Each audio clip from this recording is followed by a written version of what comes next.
My earliest memory is a memory of you. A water feature and adults tall as trees in that park in the middle of Edinburgh. A second of beanbags in a garden. Your red reclaimed Royal Mail van stationed outside with a sleeping bag in the boot. No one drew me or you a line between Bohemia and homelessness then. Mum said you were like Postman Pat, but I knew he took less drugs than that. Everything was primary colours. I was 4 and Claire was turning 2. Even then you looked a textbook Jesus. I had no idea about heartbreak. I barely knew I was alive. And now, neither do you.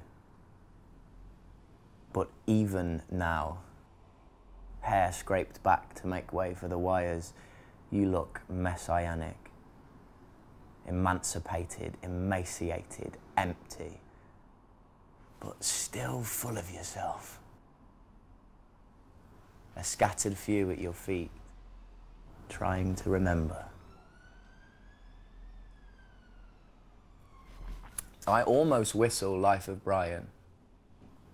I never knew you as a man, but I think you would have laughed. I think you would have bought us all a drink. Whiskies, straight, because this was a serious business, and packets of ready salted like open books atop the table of your body, in case anyone got peckish. You would have taken the piss out of Sue when she noticed the rainbow through the intensive care window. You'd have shaken Maureen's paddy rosary straight off your finger, along with the drips. Laughed in our faces as Mum and I held hands over your struggling plastic bag lungs.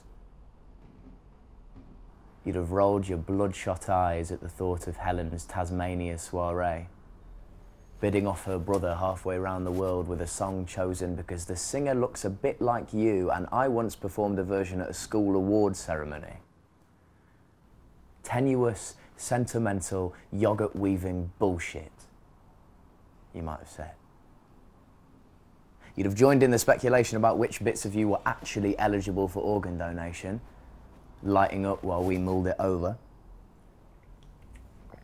You'd have pinched the bum of a trainee nurse, asked her if she'd like to climb a mountain with you, and then left her to click-clack down the ICU corridor over the threshold of your euphemism.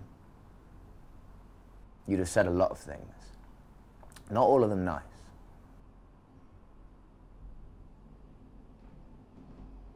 And right after it happened, I know you'd have given anything to sit up, eyes wide, spit some nonsensical obscenity into the room's unsuspecting ear and scare the shit out of us all.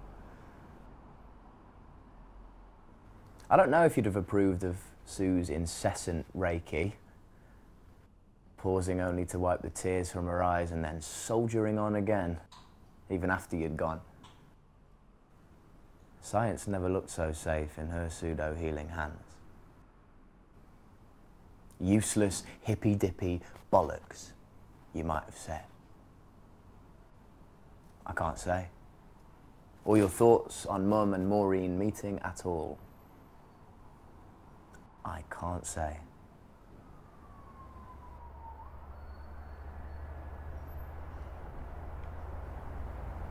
But as we talk about your send-off, about drinking you Viking-like into Valhalla, consigning you to sea in a flaming longboat, or burying you in the woods, or throwing you in your perennial flip-flops down a mile-long Himalayan crevasse with no music but the cracking of ice.